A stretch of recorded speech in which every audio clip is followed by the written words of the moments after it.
Magandang araw po sa bawat isa po sa atin. Ngayong araw po na to ay wini-welcome ko po ulit kayo sa Global Fire TV.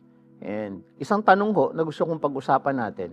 Tayo ho mga Filipino ay pumapasok na ho tayo ngayon doon sa Lenten season. Pag sinabi ho nating Lenten season, ito po yung panahon na kung saan ay inaalala po natin yung sakripisyo ni Jesus sa krus. Pag sinabi ho nating Lenten season, ito ho yung panahon na kung saan ay we reflect on the goodness and the death and the resurrection of Jesus Christ. So gusto kong pag-usapan natin ngayon that pag sinabi ho nating Lenten season, ito ho yung season na kung saan tayo ay nagre-reflect at nagre-repent.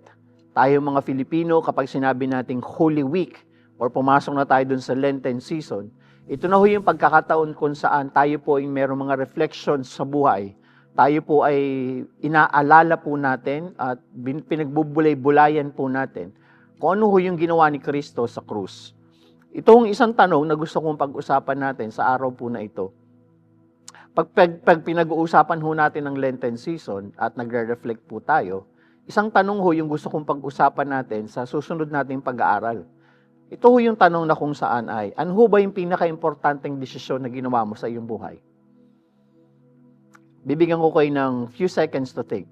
What is the most important decision have you ever made in your life? Ano yung pinaka-importanteng desisyon na ginawa mo sa iyong buhay? And maybe some of us would say, marami ho tayong decisions na ginagawa sa ating buhay. Marami ho tayong decisions on a daily basis na ginagawa sa ating buhay. Ngunit pag pinag-usapan ho natin the best decision na ginawa mo sa iyong buhay, my question is this, bakit yun naging importante sa'yo? Kasi madali yung sabihin na importante yung desisyon natin. Madaling sabihin na importante yung ginagawa natin. Madali yung sabihin na importante yung desisyon na ginawa natin. Ngunit ang follow-up ay bakit ito nagiging importante sa'yo? Bakit mahalaga yung ginawa mong desisyon? O bakit naging mahalaga yung mga desisyon na ginagawa mo sa buhay? Simply because in any decisions in our lives, it will impact us today and it will impact our future. Yung desisyon na ginagawa mo ngayon, hindi lamang yan pang ngayon, ngunit yung desisyon na ginawa mo ngayon ay meron niyang impact sa buhay mo bukas at sa mga susunod na linggo, susunod na buwan at susunod na taon. Any decision.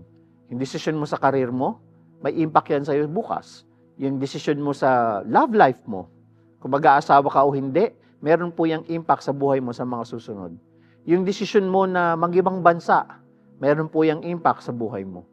Yung decision mo sa pag-aaral, kung ano yung gusto mong pag-aralan, ano yung ayaw mong pag-aralan. Madalas nagdidesisyon po tayo based on our comfort. We decide based on ano yung makakapagbigay sa atin ng comfort. Madalas ang mga decisions natin in life, whether pagkain ba yan, pag-transportation, everything. More often than not, when we make a decision, it always impact our comfort. Ano yung makakabuti sa atin? Ano yung makakapagpagaan ng buhay natin? Which is tama. Ngunit isang bagay po na gusto kong pag-usapan ngayon. The greatest decision ever in our life is greater than comfort. The best decision in life is actually more than, above and beyond the comfort. Because the best decision in life, one of the best decision in life, is surrender. Yung pagsuko ng buhay natin sa Panginoon Diyos. One of the greatest decision ever na gagawin natin is above and beyond the comfort of life, but is about surrender. This is the story of Jesus Christ wherein meron po siyang kasama sa mga disciples niya. This is the story wherein Jesus is actually predicting yung mangyayari po sa Holy Week. Pag-uusapan ho natin ngayon is sa mga susunod po na 2 linggo ay pag-uusapan ho natin paano ba natin sino-surrender?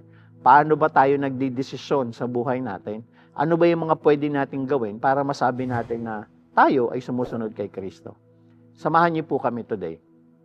Join us as we study the Word of God and the life of Jesus with His disciples. And we will try to answer, what is the greatest decision in life that you've made?